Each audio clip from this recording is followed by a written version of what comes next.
Hello dear, आपका स्वागत है इस वीडियो के अंदर। इसके अंदर हम करने वाले हैं जी quick revision points of percentage, यानी कि प्रतिशतता के क्विक रिवीजन पॉइंट्स।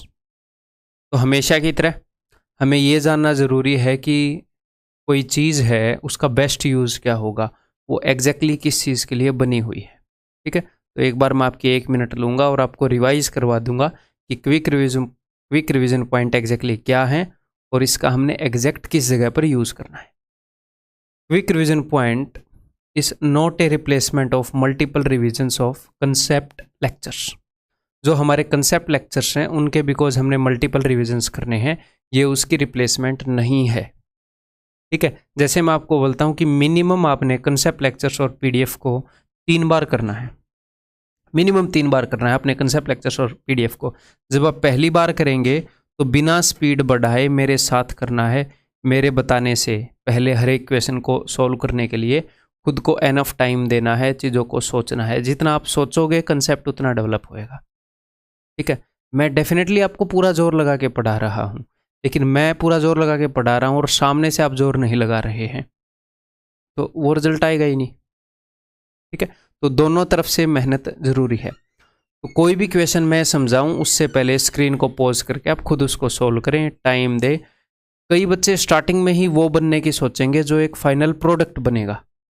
कि पहली बार जब आप परसेंटेज को कर रहे हो तो ही क्यों ना मैं 30 सेकंड में क्वेश्चन को क्यों नहीं निकाल रहा, कंपटीशन तो कट थ्रोट है, आज ही मैं 45 सेकंड में निकाल दूं। नहीं, वो एंड प्रोडक्ट है। अभी आप बिगिनर हो, अपने आप को टाइम दो, सीखो। आप 40 में नहीं, आप 30 में भी निकालोगे, 25 में भी निकालोगे, बट वो एंड प्रोडक्ट है। ऐसा बनाकर आपको एग्जाम में भेजेंगे। अगर आप ऐसे बने बनाए मेरे पास आओगे तो ऐसे बन के मेरे पास क्यों आए, सीधे ही एग्जाम में चले जाते। समझ रहे हो ना फर्क? तो पहली बार जब आप वीडियोस को देखोगे अपने कंसेप्ट लेक्चर को, तो तसल्ली से, प्यार से, बिना कोई बर्डन लिए, अगर ये लगे कि यार ठीक है एक बार मेरे को समझ में आया मैं फिर भूल गया, कोई दिक्कत नहीं है। फिर दोबारा जब आप इनको रिवाइज करोगे तो भाई साहब आप स्पीड बढ़ा सकते हो वीडियो को। तिबारा जब आप इनको रिवाइज करोगे तो आप स्पीड बढ़ा सकते हो। आपका दिल करे, आपके पास टाइम बचा तो आप चौथी बार, 5वीं बार भी रिपीट कर सकते हो। जितनी बार रिपीट करोगे फ़ायदा उतना ही होएगा, भले ही आप सेम मटेरियल को रिपीट कर रहे हो। मैंने 1% भी ये गुंजाइश नहीं छोड़ी है कोर्स के अंदर कि आपको एक भी क्वेश्चन बाहर से करना पड़े। तो इसीलिए कोई और बुक करने से की बजाय अपने इसी कोर्स को करते रहना, कोई और बुक आपको खरीदने की ज़रूरत भी नहीं है। समझ में आ गई बात? इसी को बार बार करते रहना, करते रहना, करते रहना। ठीक है, अपनी उन्हीं पीडीएफ्स को बार बार करते रहना। उनके अंदर कितनी भी मास्टरी हो गई फिर भी करते रहना। उसके अलावा अगर आप कुछ भी करोगे, आपको प्रीवियस ईयर बुक लेने की भी जरूरत नहीं है। उसके अलावा आपको सिर्फ मॉक टेस्ट देने हैं। ठीक है, नेक्स्ट जो क्विक रिवीजन पॉइंट है क्या नहीं है वो मैंने बता दिया। कंसेप्ट लेक्चर्स की रिप्लेसमेंट नहीं है। ये क्या है वो मैं बता देता हूँ। Good for redesigning your notes. जब आप कंसेप्ट लेक्चर को पहली बार देखोगे तो आप अपने नोट्स खुद बनाओगे, अपनी भाषा में बनाओगे, उनको आप रीडिज़ाइन कर सकते हो। जब आप दूसरी तीसरी बार देखोगे, चौथी बार देखोगे तो भी मिनिमम 3 बार तो देखना ही है, अगर प्यासे हो एक नौकरी के तो ना, तब भी रीडिज़ाइन कर सकते हो। और क्विक रिवीजन पॉइंट के अंदर भी आपको रीडिज़ाइन करने के आइडियाज़ मिल जाएंगे कि मैं कैसे आपको कंसेप्ट समझा रहा हूँ। ठीक है, एंड और क्या है, and touching concepts near exam with maximum results to time ratio. जब आपका एग्जाम पास है, परसेंटेज के बहुत दिन हो गए हैं, सारे मैथ को रिवाइज करना है, उसका बेस्ट तरीका क्या है? अगर आपने पहले क्यूआरपी देख लिए हो और अपने नोट्स रीडिज़ाइन कर चुके हो तो फिर एक बार क्यूआरपी भी देख लो, भले ही 2 गुना स्पीड पर करके, और फिर अपने नोट्स से करो एग्जाम के पास। तो ये इनका परफेक्ट यूज होगा। तो हम आगे बढ़ जाएं, शैल वी? चलिए जी। तो सबसे पहले तो हमें यह पता होना चाहिए कि भाई व्हाट इज परसेंटेज, प्रतिशतता क्या है? प्रतिशतता है a way of comparing values. Values को कंपेयर करने का एक तरीका है। वैल्यूज को कंपेयर करने के हमारे सिलेबस के अंदर टोटल 3 तरीके होंगे। एक तरीका तो होएगा जी परसेंटेज, एक तरीका होएगा फ्रैक्शन, और एक तरीका होएगा रेशियोज। ठीक है, रेशियो की इतनी बेसिक अंडरस्टैंडिंग तो आपको होएगी कि 2 चीज़ों को हम कंपेयर कर सकते हैं। अगर राम और श्याम की सैलरी, या फिर अगर मैं आपको बताऊं कि एक बंदे की सैलरी दूसरे बंदे की सैलरी से डबल है तो हम ये बोल सकते हैं उनकी सैलरीज का रेशियो 1:2 है। तो ये नहीं है कि उसकी सैलरी 1 रुपये है, उसकी सैलरी 2 रुपये है। लोगों को इतना अंडर एस्टिमेट भी नहीं करना चाहिए आपको, ठीक है। अगर एक बंदे की सैलरी डबल है, यानी कि उसकी 1 है तो उसकी 2 है, उसकी 10 है तो उसकी 20 है, उसकी 1 लाख है तो उसकी 2 लाख है, उसकी 1 करोड़ है तो उसकी 2 करोड़ है। तो जस्ट हमें एब्सोल्यूट वैल्यू नहीं मिली, बस हमने उन दोनों को कंपेयर कर लिया। A way of comparison is ratio. ऐसे ही a way of comparison is fraction. मान लो आपके फ्रीज के अंदर केक रखा था और आपने क्या किया, उसका 1/3 खा लिया, उसका तीसरा हिस्सा खा लिया। तो आपके पेरेंट्स पूछेंगे ये भैया केक किसने खा लिया और कितना खा लिया तुमने केक? तो आप बोलोगे 1/3 मैंने खा लिया। यानी कि केक को 3 बराबर हिस्सों में बांट दोगे तो उसमें से 1 हिस्सा मैंने खा लिया। या फिर अगर केक 1 है, पूरे केक को मैं 1 यूनिट मान लूँ टोटल, तो उसका 1/3 आपने खा लिया। तो फ्रैक्शन के अंदर जो टोटल बेस जो हम मानते हैं कि ये टोटल वैल्यू है वो 1 होता है। ऐसे ही परसेंटेज के अंदर जो हम टोटल मानते हैं वो 100 होता है, 100 यूनिट। अगर कोई ये बोल रहा है कि भाई, कोई रेडी वाला ये बोल रहा है मैंने 30% संतरे बेच दिए आज, जितने भी मैं मंडी से लाया था, यानी कि अगर वो 100 लाया था तो 30 बेच दिए। ये नहीं है कि वो 100 ही लाया था, हो सकता है वो 100 के डबल 200 लाया हो तो उसने 60 बेच दिए। इसका यानी कि हर 100 संतरों में से उसने 30 बेच दिए। तो हम कंपेयर कर रहे हैं। सर ऐसे हम क्यों कंपेयर कर रहे हैं, क्या मामला हुआ? ये हम इसलिए कर रहे हैं कि यूनिवर्सली सबने एक्सेप्ट कर लिया कि एक सिस्टम बनाते हैं कंपैरिजन का ताकि इजी हो जाए। तो बेस वैल्यू सबने सेम एक्सेप्ट कर ली, मैथमेटिशियंस ने 100 की। परसेंटेज एक तरीका बना लिया कंपेयर करने का, ठीक है। क्लियर है? परसेंटेज क्या है ये पता लग गया। अब परसेंटेज की सबसे बेसिक चीज़ जो रिक्वायरमेंट है अपने एग्जाम के अंदर, बिकॉज परसेंटेज भी एक तरीका है वैल्यूज़ को कंपेयर करने का, फ्रैक्शन भी एक तरीका है वैल्यूज़ को कंपेयर करने का। फ्रैक्शन की जो चीज़ें हैं वो आउट ऑफ 1 होती हैं, मैंने आपको बताया कि 1 में से कितना, और परसेंटेज में वैल्यू जहाँ से हम कंपेयर करते हैं परसेंट यानी कि पर 100, वो आउट ऑफ 100 होती है। तो परसेंटेज से 100 गुना, सॉरी फ्रैक्शन से 100 गुना हो गया परसेंटेज।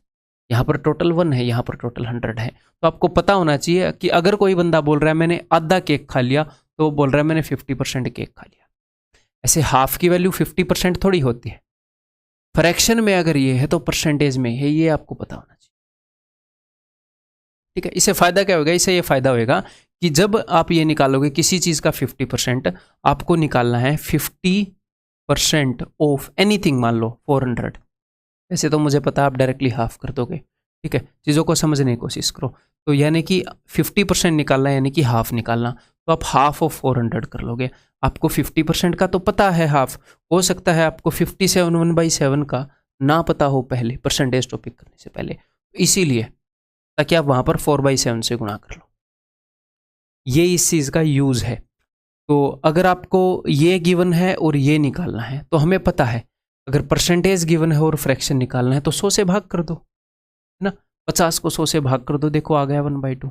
क्योंकि फ्रैक्शन तो भैया आउट ऑफ 1 होती है, ये 100 होती है, 100 गुना होती है परसेंटेज। अगर फ्रैक्शन गिवन है, परसेंटेज निकालनी है तो भाई साहब 100 से गुणा कर लो, ये आ गई। क्लियर? एक दूसरे में कन्वर्ट करना आ गया। बाकी अब आपकी टिप्स पर होनी चाहिए ये सारी चीज़ें जो बोर्ड पर लिखी हुई हैं, पहले करवा चुका। ये सारी इंपॉर्टेंट फ्रैक्शन लिखी है। मैं दुनिया जान की फ्रैक्शन लिख सकता था, कीबोर्ड पर थोड़ी सी उंगलियां और मारता, लेकिन मैं रिलेवेंट लिखना चाह रहा हूँ जो आपके एग्जाम में आएंगी, ठीक है। तो 1/3 33, 1/3 इसको आप ऐसे भी पाओगे 33.33। वैसे जनरली 1/3 ऐसे होएगा 33.3333 ऐसे, लेकिन अपने एग्जाम में इसको 33.33% ऐसे लिख देते हैं। तो 33.33 और ऐसे ही बोल के मैंने आपको पहले करवाया होगा, तो वो ऐसे भी पूछता है तो उसका मतलब भी 1/3 ही होता है। क्लियर है? तो 2/3 मतलब इसका डबल 66 2/3। ये सारी आपको कैसे याद करनी है मैं आपको बता चुका हूँ, है ना। एक आधी चीज़ें रिवाइज करवा देता हूँ आपको। जैसे जहाँ पर भी पैटर्न है कि 1/7 जो है, जब डिनोमिनेटर में 7 है तो यहाँ पर एक पैटर्न है, पैटर्न को यहीं पर लिख देते हैं कि 14 का पहाड़ा या 14 का टेबल चलता है। यहाँ पर कैसे चलता है हम आपको बताता हूँ। अगर ऊपर 1 है तो 14 एकम 14, 14 1 जा 14, और इसका डबल कर दो, 14 का डबल 28, 14.28% भी मिलेगा। जब ऊपर 1 है, ये तो हो गया जब आपने डेसिमल में करना है। अगर आपने फ्रैक्शन में करना हुआ तो सर 14 एकम 14 लिख दो और इस 1/7 का डबल कर दो 2/7। 14 का मत करो, फ्रैक्शन में करना है तो ये पॉइंट में है, ये फ्रैक्शन में, ठीक है। और ये आगे खत्म नहीं होता, 14.2857 ऐसे चलता रहता है, बट हम 2 प्लेसेस तक लेते हैं, that is more than enough, ठीक है। 2/7 है तो 14 का टेबल चलेगा, 14 दूनी 28 और इस 2/7 को डबल कर दो 4/7, या फिर 14 दूनी 28 और 28 का डबल है 56। 3/7 होएगा, 14 3 42, 42 का डबल 42 का डबल 84%, या फिर 42 3/7 का डबल 6/7। क्लियर है। तो जब भी आपको 14 के टेबल के पास चीज़ें दिखे तो आपने क्या देखना है कि भाई साहब नीचे 7 आएगा, और 14 का अगर चौथे टेबल के पास है, तीसरे टेबल के पास है, तो एग्जैक्टली तीसरा है तो 3/7 आएगा। 4/7 में 56 की जगह 57 क्यों आ गया? क्योंकि 14 चौके 56, 56% प्लस 56 का डबल होता है 112, और 2 के बाद पॉइंट लगा हुआ होता है, तो ये 57.12 हो गया भाई साहब। ठीक है सर, इसमें कैसे पता चलेगा? इसमें पता लगेगा, 14 चौके 56 प्लस मैंने क्या बोला था आगे क्या आएगा, इसका डबल, तो 4/7 की जगह 8/7 आएगा। तो भाई साहब 8/7 तो वो हो गया ना 1 + 1/7, तो ये 1 इसमें जुड़ेगा, पूरा आ गया 57 1/7। क्लियर है। अगर सर कभी कभी हम भूल जाएं और इस चीज़ के लिए हमें फ्रैक्शन चाहिए तो कोई दिक्कत नहीं है, मैंने आपको बताया ये परसेंटेज है, ये 100 गुना होता है फ्रैक्शन का, इसको 100 से डिवाइड करो, फ्रैक्शन आ जाएगा। कैसे? देखो 7 7 49, और ये एक जोड़ना होता है ना, 7 के साथ जोड़ दो, कोई फर्क नहीं पड़ता। 7 7 49 और 1 50, 5 50 5 कैरी हो गया ना, 7 5 35 और 5 400/7। इसको मैंने सोल्व कर दिया, 100 से डिवाइड करूंगा, फ्रैक्शन आ जाएगी 4/7 ही आ गई। ठीक है भाई, क्लियर है। आगे 5/7 का खुद लिख लोगे अपने नोट्स में, 6/7 का लिख लोगे, 7/7 का लिखने की जरूरत नहीं है। ठीक है, 1/8 सारे इंपॉर्टेंट है, इसको बहुत ज़्यादा यूज़ करता है एग्जामिनर। ठीक है, 1/9 इसके अंदर एक पैटर्न है कि यहाँ पर चलता है भाई साहब 11 का टेबल, 11 का टेबल। ठीक है, जैसे ऊपर 1 है तो 11 एकम 11 और आगे एग्जैक्टली सेम आएगा 11.11, तो यानी कि अगर फ्रैक्शन में रखोगे तो 1/9 एग्जैक्टली सेम आएगा। 2 है, नीचे 9 है तो 11 का टेबल, नीचे 11 14 का टेबल, नीचे अगर 14 है तो 7 का टेबल, ये पैटर्न है यहाँ पर। तो 11 दूनी 22.22, या फिर 11 दूनी 22 और एग्जैक्टली सेम डिट्टो 2/9। क्लियर है। तो 1/9 वाले सारे मैंने करवा दिए हैं, आप कर लोगे, लिख लोगे नोट्स के अंदर, इसका स्क्रीनशॉट भी ले सकते हैं, लेकिन नोटबुक में एक बार लिख लो। ठीक है, 1/11 तो इसमें 9 का टेबल चलेगा, 9.09, बिकॉज ये ऐसे 09 है, 2 प्लेसेस तक होता है, ऐसे मत कर देना 9.9, मैंने पहले ही बताया गलत हो जाएगा। 9 दूनी 18, 18.18% भी पूछे, यानी कि 2/11 फ्रैक्शन है, या फिर 9 दूनी 18 और डिट्टो सेम चिपका दो। यहाँ पर चलता है जी 9 का टेबल 11 में। 1/12 तो 1/12 में 4 ही इंपॉर्टेंट है, पहले मैंने आपको बोला था कि 1/12 ही याद कर लो, काम उससे भी चल जाएगा, लेकिन 4 ही हैं तो ये भी लिख लो नोट्स में, इनके ऊपर नज़र मारते रहना, और ये कैसे आएंगे तो मैं बता चुका हूँ। 1/14 में 7 का टेबल चलेगा, कैसे ये फिर से बता देता हूँ। 7 का टेबल चलेगा, यहाँ पर 7 और आगे आएगा डबल, यानी कि 7 और इसका डबल 14, जैसे 7 में 14 का टेबल चल रहा था, 14 और डबल 7 थी 21 और 42। अच्छा सर ये बात है, बहुत बढ़िया, फ्रैक्शन में कैसे लिखेंगे, कोई दिक्कत नहीं है। नीचे 14 है, 7 का टेबल चलेगा, 7 एकम 7 और इसका डबल आएगा, यानी कि 1/14 का डबल 2/14, जो कि 1/7 होता है। 7 थी 21 और इसका डबल आएगा, इसका डबल मतलब कि 6/14, जो कि 3/7 है। डन डनाडन, आगे बढ़ जाएं। 1/15 तो 1/15 वाले हैं, ये आप इजीली निकाल सकते हो, मैं आपको बता चुका हूँ कैसे। 1/5 इंटू 1/3 कर लो, 1/3 इंटू 1/5 कर लो, यानी कि 20% का 1/3 कर लो, या 33.33 का 1/5 कर लो, वो तो बढ़िया नहीं रहेगा 20% का 1/3, लेकिन ये आपको याद भी रहना चाहिए। 2/15 भी आप इजीली निकाल सकते हो, 2/5 का 1/3 कर लो। ठीक है, बता चुका हूँ पहले। और जो ये 1/16 है, ये कुछ ऐसी चीज़ें हैं, इनको आपको जल्दी से निकालना आना चाहिए, रटने को रट भी सकते हो, 1/15 वाले भी सारे रट सकते हो, लेकिन इतना जोर दिमाग पे देने की ज़रूरत नहीं है, फिर इनको मिक्स करने के चांसेस बढ़ जाते हैं ना, इतनी चीज़ें रटवा दूंगा तो मिक्स होने के चांसेस बढ़ जाते हैं ना। तो जो चीज़ें मतलब ऑलमोस्ट 100% कवर हो जाता है, यहाँ तक ये चीज़ें याद करने में, इनका पैटर्न समझने में और ये करने में। उसके बाद मान लो यहाँ पर 5/16 आ रहा है, तो मैंने आपको बताया है कि 5/16 का मतलब है 16 में से 5 हिस्से, तो 16 में से 4 हिस्सों की तो आपको पता ही है कि भैया 25% वैल्यू होती है, और 16 में से एक हिस्से की आप रट के बैठे हो 6.25, तो इनको जल्दी से निकालना भी आना चाहिए। अगर कभी कभी भैया आप बोलो कि सर ये पूछ लिया और ये मैंने याद नहीं किया, तो मैंने बताया है इसको 100 से डिवाइड करके देख लो। 1% भूल भी जाए तो 100 से डिवाइड करके कर लेंगे, लेकिन जो मैंने बताई है उनको नहीं भूलना। क्यों? क्योंकि वो डिट्टो एग्जाम में आएंगी। ठीक है जी, क्लियर है। नेक्स्ट आपको पता होना चाहिए एक बहुत ही सिंपल सा concept, percentage pyramid. Percentage pyramid का क्या मतलब है? जैसे ऐसे पिरामिड होते हैं, तो यहाँ पर है भाई साहब 100%, यहाँ पर है 10% और ये है 1%। किसी भी वैल्यू को देखते ही आप उसका 100%, 10% और 1% आपके पास होता है, निकालने की जरूरत नहीं होती। जैसे 420 का 100% है एग्जैक्टली सेम वैल्यू, उसका 10% है, एक के बाद पॉइंट लगा दो 42, तो निकालने की जरूरत थोड़ी है। एक के बाद पॉइंट लगाने के लिए कुछ करना थोड़ी है, दिमाग में पॉइंट लगाओगे ना। ऐसे 42 और 23 है 42.3। ऐसे ही 1% निकालने के लिए 2 के बाद पॉइंट लगाना होता है, यानी कि 4.20 और अगर इस परसेंटेज पिरामिड का मतलब है कि ये वैल्यू निकली हुई होती है, निकालने की जरूरत नहीं होती। फिर हम इनकी मदद ले सकते हैं। अगर हमें 30% निकालना है तो हम मन ही मन में, मुझे पता है कि इसका 10% 42 है, तो 3 गुना कर दूंगा, 3 दूनी 6, 3 चौके 12। अगर मुझे 32% निकालना है तो मुझे पता है कि 30% तो मैं निकाल लूंगा 42 इंटू 3 करके, प्लस में 1% भी तो निकालने की जरूरत नहीं है, उसका डबल कर दूंगा तो 2% आ जाएगा। 2 दूनी 4, 2 चौके 8, ऐसे। तो ये भी पता होना चाहिए। क्लियर है।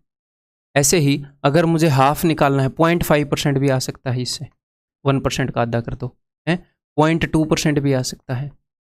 अच्छा, 0.5 इसका आधा। आप अगर और ऊपर जाओगे, आप अगर 3 के बाद पॉइंट लगा दोगे तो आप 0.1% निकाल लोगे 3 के बाद, यानी कि 0.42। 2 के बाद में 1 निकल रहा है, एक और के बाद लगा दोगे तो एक और पॉइंट लग गया 0.1%। क्लियर है। अगर आपको 0.01% निकालना है तो 4 के बाद पॉइंट लगा दो, ऐसे बढ़ते रहो, कोई लिमिट ही नहीं है। ठीक है। तो ऐसे ही अगर आपको 0.2% निकालना है तो 0.1% का डबल कर दो। 10% आपके पास पड़ा हुआ है तो 5%, इसका आधा कर दो 5% आ गया। 100% का आधा कर दो 50% आ गया। तो परसेंटेज पिरामिड की वैल्यूज आपको निकालनी नहीं होती, निकली पड़ी होती हैं। उनसे काफ़ी इंपॉर्टेंट वैल्यूज हम निकाल सकते हैं, जिनसे हम कई बार परसेंटेज कैलकुलेशन फास्ट कर सकते हैं।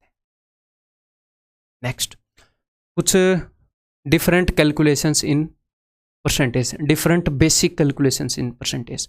परसेंटेज में किस किस तरह की बेसिक कैलकुलेशन हमारी फास्ट होनी चाहिए। इसके लिए स्पीड बिल्डिंग टेस्ट आपको दिए हैं, ये सारी फास्ट आपकी अब तक हो गई होंगी, रिवाइज कर रहे हैं यहाँ पर। x is what percent of y, कि एक वैल्यू दूसरे वैल्यू की कितने परसेंट है। मान लो यहाँ पर 30 है, यहाँ पर 40 है। 30 is what percent of 40। x is 30-40 का कितना प्रतिशत है। 30-40 से कितने प्रतिशत ज़्यादा है। यहाँ पर ज़्यादा नहीं है, कभी कभी वैल्यू ज़्यादा भी हो जाती है, या ज़्यादा नहीं है तो कम है। 30-40 से कितने परसेंट कम है।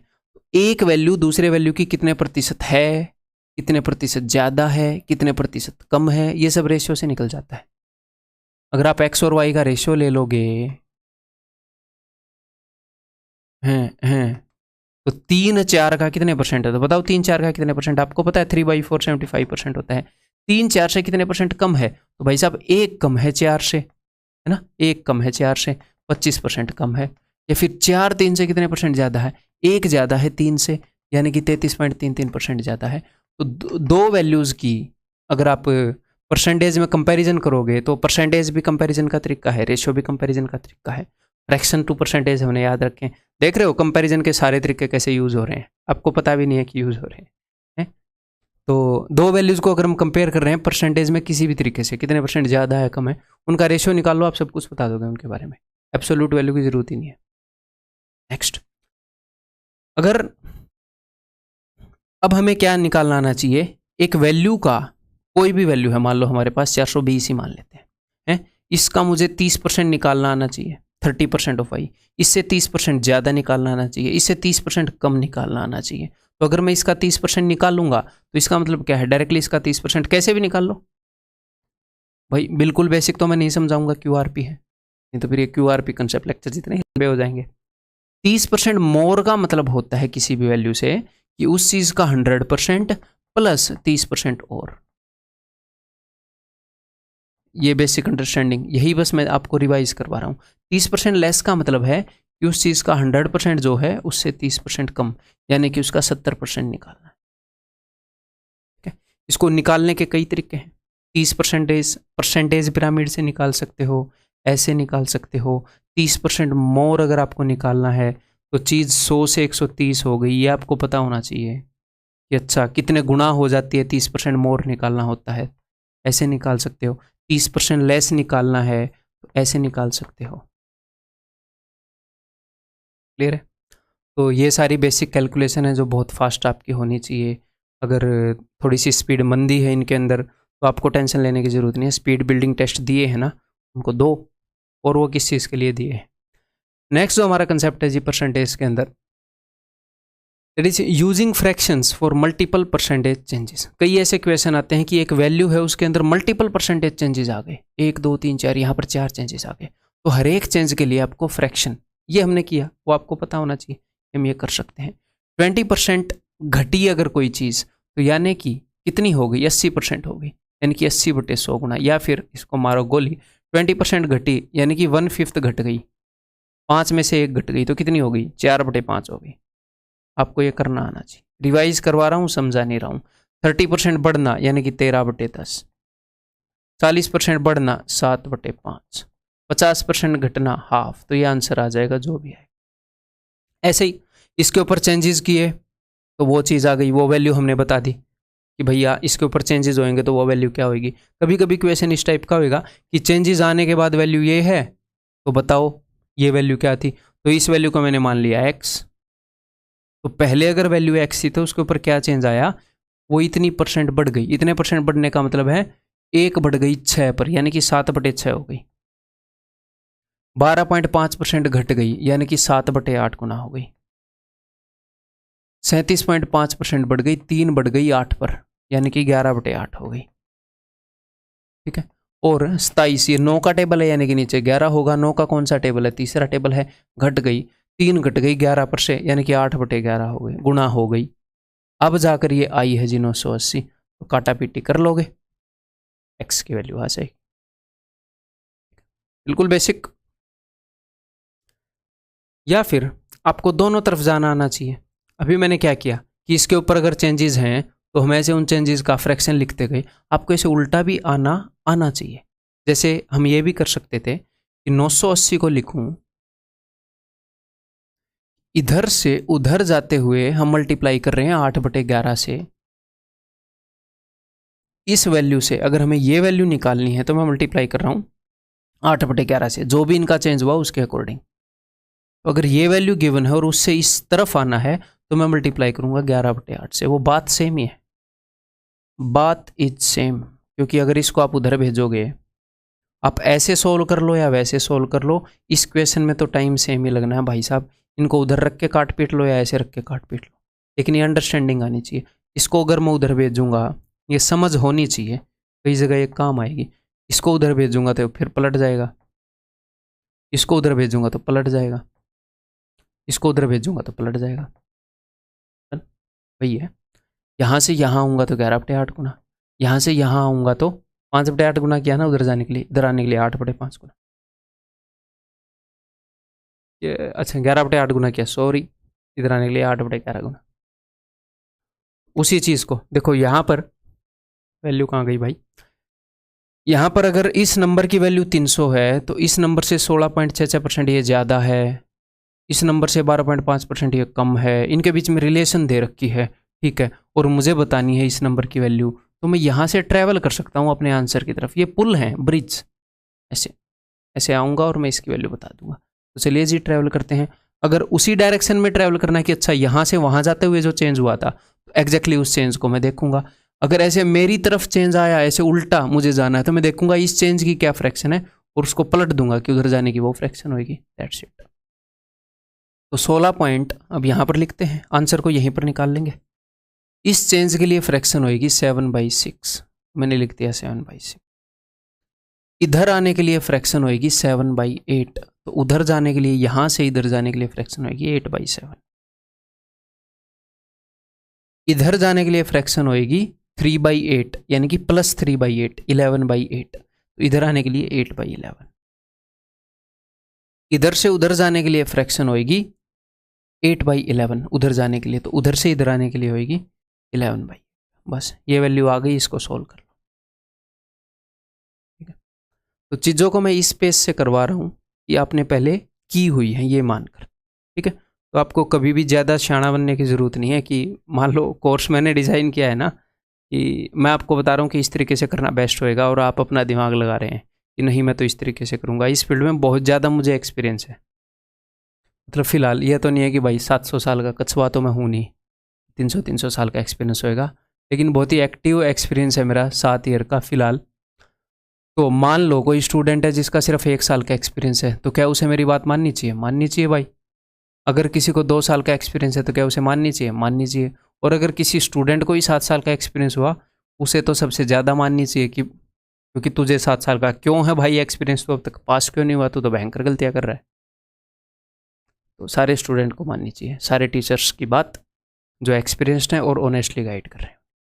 ठीक है, तो उसी तरीके से कोर्स करना जिस तरीके से मैंने डिज़ाइन किया है, जिस तरीके से मैं बता रहा हूँ, ऐसे आपको करना चाहिए। तो मैं QRP का जो पर्पज़ बता रहा हूँ, ये पर्पज़ है, उसको उसी के लिए यूज़ करना। ठीक है, बढ़िया रहेगा। और मेहनत से बच नहीं सकते, लेकिन बढ़िया बात क्या होती है कि मेहनत की और उसका असर मिल जाए, यही होती है। अब बिना मेहनत के तो ना मैं आपको कुछ दे सकता, ना कोई और आपको कुछ दे सकता। इतना मैं ऑनेस्टली कर सकता हूँ कि मैं आपको मेहनत करने का वो तरीका बता दूँ कि मेहनत का फल मिल जाए। गंदी बात तो ये है कि मेहनत की और उसका फल नहीं मिला, क्योंकि गलत डायरेक्शन में मेहनत करती। उस चीज़ से बचा सकता हूँ, मेहनत करने से बचा सकता हूँ, मैं नहीं बचा सकता जी, और कोई नहीं बचा सकता भाई। ठीक है, क्लियर है।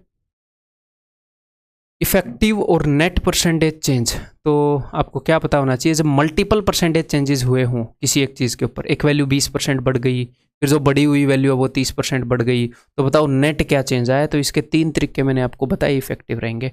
नंबर 1, वैल्यू अज्यूम करना।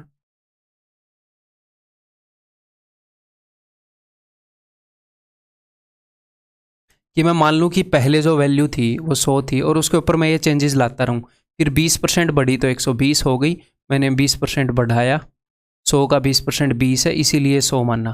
फिर उसके बाद 30% बढ़ाया इसका, तो 100 अब इस 120 का 30% कितना हो जाएगा, 10%, 12, 12, 13, 36, 36, तो 156 हो गई। तो पहले से कितने परसेंट बढ़ गई चीज़, पहले से 56 बढ़ गई, और 100 के ऊपर जितनी भी बढ़ी उतना ही परसेंटेज चेंज होता है, तो 56% बढ़ गई। तो वैल्यू अज्यूम करने वाला तरीका। दूसरा तरीका है मेरे भाई, यहाँ पर हम फॉर्मूले वाला कर लेते हैं, फॉर्मूला। ठीक है, अगर अपने पास 2 परसेंटेज चेंजेस हैं, जैसे A% और B%, तो नेट परसेंटेज चेंज हो जाएगा, या फिर मैं प्लस ना करूँ इनको, A% चेंज, B% चेंज, तो नेट परसेंटेज चेंज मैंने आपको बताया A + B + A × B/100। अगर ये A% प्लस में है, अगर मान लो 10% कोई चीज़ बढ़ी है तो यहाँ पर +10 यूज़ हो जाएगा, कोई चीज़ 20% घटी है तो -20 यूज़ हो जाएगा।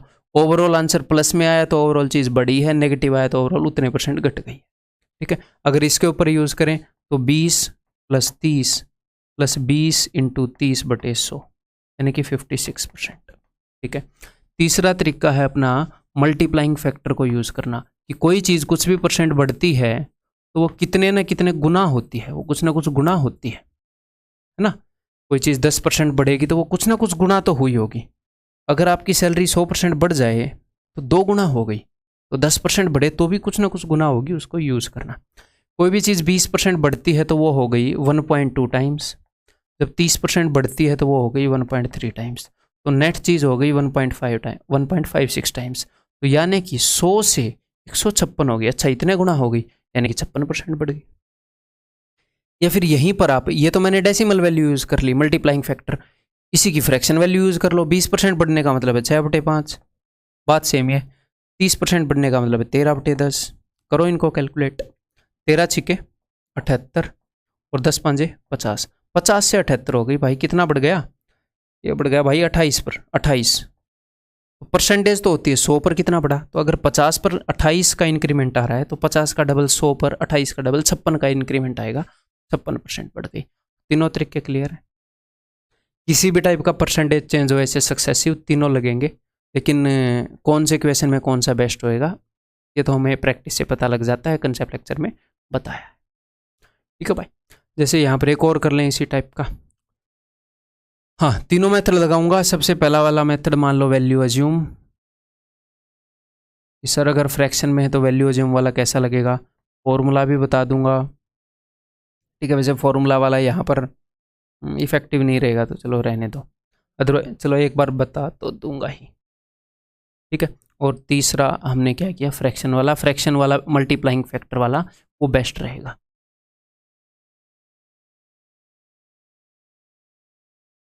जैसे कोई भी चीज़ 16.66% बढ़ी है, यानी कि 6 पर 1 बढ़ गई, और ये चीज़ कितनी बढ़ गई भाई? 7 पर 2 बढ़ गई। तो बिकॉज हमें ऐसी वैल्यू चाहिए जो 6 से डिवाइड हो जाए, 7 से डिवाइड हो जाए, तो जो मैं वैल्यू अज्यूम करूंगा मैं 6 और 7 का मल्टीपल 42 अज्यूम करूंगा। तो जब भी फ्रैक्शन में आए और आपको वैल्यू अज्यूम करने का दिल कर रहा है या क्वेश्चन डिमांड करवा रहा है वैल्यू अज्यूम करने में कि वैसे ईजी होएगा, कोई वैल्यू मिल जाती है जिसको मैं अज्यूम कर पाता, तो इनका मल्टीपल हम अज्यूम कर लेंगे। तो भाई 6 पर 1 बढ़ना, यानी कि इससे 1/6 बढ़ना, तो इसका 1/6 कितना है? 7, तो वैल्यू 49 हो गई। अब उसके बाद 2/7 बढ़ना, तो वो हो जाएगा 14, तो वैल्यू कितनी हो जाएगी भाई? 63। ठीक है, तो नेट वैल्यू कितनी बढ़ गई? नेट वैल्यू बढ़ गई जी, ये 7 छिक्के 42 है, 7 में 7 21 बढ़ गई। ठीक है, 21 बढ़ गई 42 पर, तो कितनी बढ़ गई? 50% बढ़ गई। 1/2 का मतलब सर अगर ये 1/2 नहीं आता तो नहीं आता, जो भी आता उसके गुणा में 100 कर देते। अब क्यों टेंशन ले रहे हो? आंसर की शक्ल गंदी है तो क्या हो गया? मार्क्स तो उतने ही मिलेंगे। ठीक है, आंसर स्मार्ट सा निकला 1/2, कोई नहीं, फिर भी मार्क्स उतने ही मिलेंगे। नेक्स्ट है जी फॉर्मूले के अंदर हम क्या करते हैं? a plus B plus A into B, because ये मैं यूज़ नहीं करता तो एक बार अभी इसके लिए मैं फॉर्मूला डिराइव कर लूँ एक बार मन ही मन में। ठीक है, तो हम इस फॉर्मूले के अंदर फ्रैक्शंस यूज़ कर सकते हैं। ठीक है, तो फाइनली अपना आंसर परसेंटेज में आता है, तो ये परसेंटेज में है, ये परसेंटेज में है, ये परसेंटेज में। अगर मुझे फ्रैक्शन में चाहिए तो मैं इसके गुणा में 100 करूँ, इसके डिवाइड में 100 करूँ, इसके डिवाइड में 100 करूँ, इसके डिवाइड में 100 करूँ, ये दो मैं एक बार देख लूँ, बिकॉज इसमें फॉर्मूला यूज़ करने का तुक नहीं बनता, तो मैं यूज़ करता नहीं हूँ कि हमें क्या चेंज करना पड़ेगा। प्लस 1/6 इंटू 2/7 की बटे में 100 करना पड़ेगा कि नहीं, एक बार देख लेते हैं। डायरेक्टली वैल्यू पर लगा के ही देख लेते हैं। तो यहाँ पर क्या हो जाएगा? टोटल 42 ही मान, इसको अलग पड़ा रहने देते हैं, 50% हुआ है ना, 1/2 आना चाहिए, पर इसको अलग रखते हैं।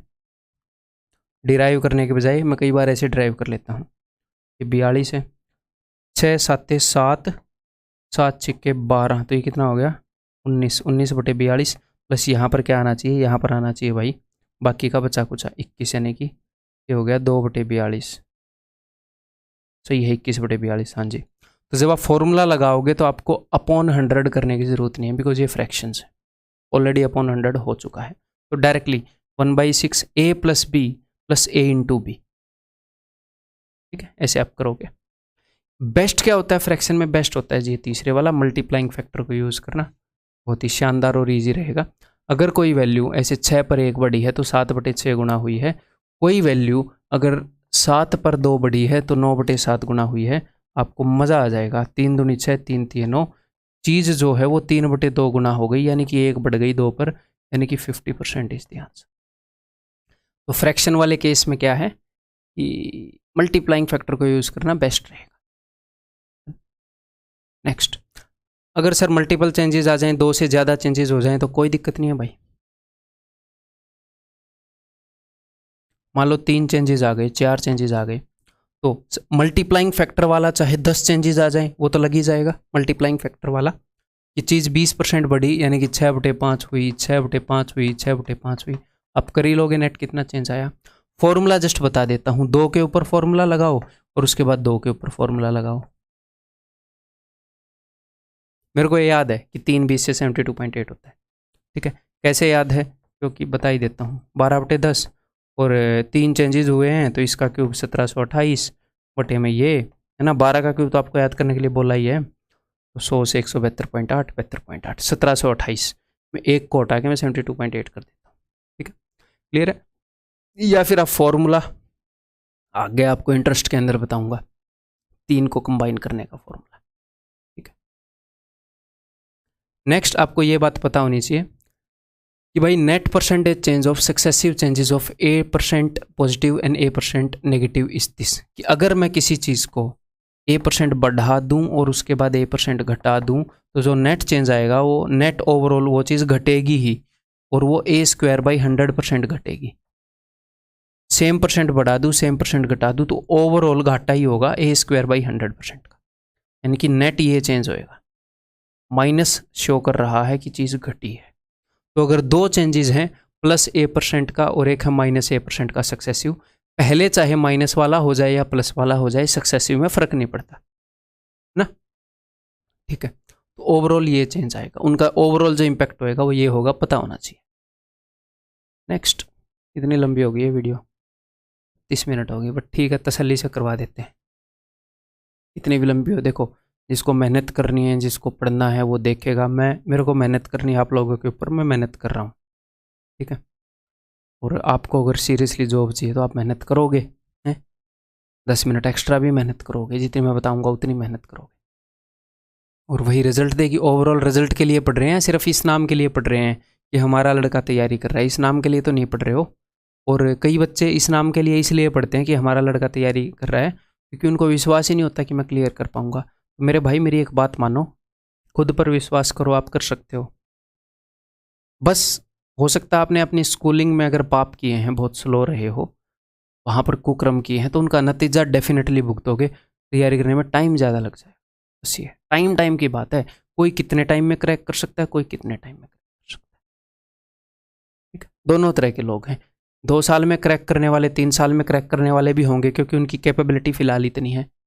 ऐसे भी हैं 4 महीने में कर देंगे, ठीक है। मैंने कैट को 4.5 महीने के दौरान में कवर कर दिया था, बढ़िया परसेंटाइल आ गई, ठीक। और इसीलिए आज पढ़ा रहा हूँ, क्योंकि अपने टैलेंट और इस फील्ड में टैलेंट है तो उसी में स्किल सेट डेवलप किया, ठीक है। जिस चीज़ में हम अच्छे हैं तो वही अगर लोगों को देंगे तो उनको अच्छा लगेगा, और मुझे भी अच्छा लगेगा, क्योंकि उस फील्ड में मैं हूँ। देखो, A=B/C टाइप 1 क्वेश्चंस, तो कुछ इस तरह के क्वेश्चन आते हैं जब 2 वैल्यूज़ का प्रोडक्ट एक तीसरी वैल्यू के बराबर होता है। जैसे रेक्टेंगल के अंदर मानो कि area = length into breadth. Examiner इसके अंदर चेंज बताता है, इसके अंदर चेंज बताता है, और बोलता है इसके अंदर कितना चेंज हुआ। मान लो लेंथ 10% बढ़ा दी और ब्रेड्थ 20% बढ़ा दी, तो एक सेंटेंस में बता दूंगा कि अगर एक वैल्यू बराबर है बाकी 2 या 3 वैल्यूज़ के प्रोडक्ट के, तो इनके अंदर जो भी चेंज होता है वो इसके ऊपर सक्सेसिव चेंज करता है। तो जो हमने सक्सेसिव चेंज वाला पीछे किया वो सारे मेथड लग जाएंगे। अगर एक वैल्यू बाकी कुछ वैल्यूज़ के प्रोडक्ट के बराबर है और आप इनके अंदर कुछ चेंजेस कर रहे हो, इनके अंदर जो चेंजेस हो रहे हैं वो सक्सेसिवली इसके ऊपर हो रहे हैं, सेम इम्पैक्ट करते हैं। अगर B को 10% बढ़ा दूं, C को 20% बढ़ा दूं, D को 30% बढ़ा दूं, या मैं ये करूं A को पहले 10 बढ़ाऊं, फिर 20 बढ़ाऊं, फिर 30 बढ़ाऊं, 10 20 30% चेंज करूं A को, ऐसे बढ़ा कर आगे पीछे कैसे भी करूं, सेम ही इम्पैक्ट है। तो सक्सेसिव वाला सारा लग जाएगा यहाँ पर। तीनों तरीका वैल्यू एज्यूम कर लो, मल्टीप्लाइंग फैक्टर से कर लो, और भाई फॉर्मूले से कर लो। क्वेश्चन किस तरह के आते हैं, इस तरह के आते हैं। The length of a rectangle is increase by 30%, area = length into breadth, इन दोनों के अंदर चेंज बताया। और ये क्वेश्चन सिर्फ बेसिक ले रहा हूँ यहाँ पर QRP में, ये तो बहुत ईजी है, ये लोग यहाँ पर भी ये बोलने लग जाए QRP है ये, ठीक है। तो इस तरह के क्वेश्चन आएंगे, वो तीनों तरीके लगाओगे आपको आंसर मिल जाएगा। डन। नेक्स्ट, इसमें टाइप 2 जो क्वेश्चन आते हैं कि एक वैल्यू जो है वो बाकी 2 या 3 वैल्यूज़ के प्रोडक्ट के बराबर है। तो अब की बार एग्जामिनर ने पिछले क्वेश्चन में क्या किया था, इसके अंदर चेंज बताया, इसके अंदर चेंज बताया, इनके अंदर जो चेंज है मान लो ये चीज़ 2 गुना हुई, ये 3 चीज़ गुना हुई, तो ये 6 गुना हो जाएगी ये वाली चीज़। इनके अंदर जो चीज़ है वो डायरेक्टली इसको इम्पैक्ट करता है। तो अब की बार वो क्या करेगा, अगर मैं आपको ये बता दूं कि इनके अंदर जो भी चेंज आएगा उसको गुणा करके इसका चेंज आएगा, और फिर मैं आपको ये बता दूं कि भाई साहब ये चीज़ तो 2 गुना हो गई, ये चीज़ 4 गुना हो गई, बताओ ये कितने गुना हुई होगी? आप बोलोगे 8 गुना। अगर अब एग्जामिनर ये करेगा कि अच्छा ये चीज़ 10 गुना हो गई और ये चीज़ 5 गुना हो गई, बताओ ये कितने गुना होगी? तो सिंपल बात है, 5 दूनी 10, इसका मतलब ये 2 गुना हुई होगी, यही है। तो पहले इन 2 के अंदर चेंज बता के नेट चेंज पूछ रहा था, अब नेट चेंज भी बता देगा, किसी एक के अंदर चेंज भी बता देगा। इसके चेंज को घटा देना इसके चेंज से, 10 को अगर 5 से घटाऊंगा तो ही वो आएगा ना। तो इसी में एक तरह का क्वेश्चन क्या है कि वो एरिया को कांस्टेंट रख देगा। उसने बोला कि भैया लेंथ जो है वो 10% बढ़ गई, एरिया सेम है। तो एरिया सेम होने का क्या मतलब है कि वो अभी भी खुद का 1 गुना ही है, पहले जितना था उसको 1 गुना करूंगा उतना ही है, मतलब कि उसके अंदर कोई चेंज नहीं आया। तो लेंथ हो गई 11/10 गुना। तो अब मैं 11/10 को किस चीज़ से गुना करूँ कि 1 आए? इसके उल्टा 10/11 से करना पड़ेगा, तो ब्रेड्थ होएगी 10/11। अगर नेट चीज़ को कांस्टेंट रखना है तो एक चीज़ जितने गुना होगी दूसरी उसका उल्टे गुना। ठीक है, डिटेल में तो हमने क्वेश्चन की यही है। तो इस तरह का कुछ क्वेश्चन होगा, सिर्फ QRP है, क्वेश्चन सोल्व करना भी मकसद नहीं है यहाँ पे। ठीक है, नेक्स्ट। तो यहाँ पर उसने कांस्टेंट रखवा दिया एरिया को। अगर लंबाई 20% बढ़ी है यानी कि 6/5 हुई है, तो ब्रेड्थ 5/6 होगी, यानी कि 1 घटेगी कितने पर? 5 पर। 1/6 घटेगी, यानी कि सॉरी 1 घटेगी 6 पर, 1/6 घटेगी 16.66। लेकिन यहाँ पर कभी कभी वो एरिया को कांस्टेंट नहीं रखता। यहाँ पर उसने बताया है the price of an article increase by 40%, by how much percent much its consumption भी decrease so that the expenditure increases. जो एक्सपेंडिचर होता है वो किसके बराबर होता है? आप किसी चीज़ के ऊपर जो खर्चा करते हैं वो किसके बराबर होता है? कि भैया उस चीज़ का रेट कितना है और आप कितनी वो चीज़ ठूस रहे हैं, कितनी वो चीज़ खा रहे हैं। तो इन दोनों का प्रोडक्ट तीसरे के बराबर है। अब की बार एग्जामिनर ने क्या किया? अब की बार एग्जामिनर ने बताया कि भैया एक्सपेंडिचर जो है 20% बढ़ गया है, तो कितना हो गया? 6/5 गुना। और प्राइस बढ़ गया 40%, यानी कि प्राइस कितना हो गया? 7/5 गुना, 140/100। तो कंजप्शन बताओ कितनी करोगे? तो भैया इन दोनों की गुणा करके ही तो ये आता है, तो इसको डिवाइड कर दो उससे, उसको 6/7 गुना करना पड़ेगा, यानी कि 1 घटाना पड़ेगा 7 पर। तो ये कितना होता है? 14.28। ऐसे डायरेक्ट बता दोगे। नेक्स्ट क्वेश्चन जो हमने परसेंटेज में किए थे, दैट इज A=B+C टाइप। जब कुछ वैल्यूज़ का सम तीसरी वैल्यू के बराबर हो, जैसे क्लास के अंदर टोटल जो स्ट्रेंथ होती है या किसी स्कूल के अंदर स्ट्रेंथ होती है, that is equal to boys plus girls. Boys into girls तो नहीं होती ना, बॉयज़ प्लस गर्ल्स होती है। क्लियर है? किसी गांव में जो पॉपुलेशन है मेल प्लस फीमेल है, इस टाइप से जब 2 या 2 से ज़्यादा चीज़ों का सम एक तीसरी वैल्यू बनाता हो। ठीक है, तो इस केस में एग्जामिनर किस किस तरह के क्वेश्चन पूछ सकता है?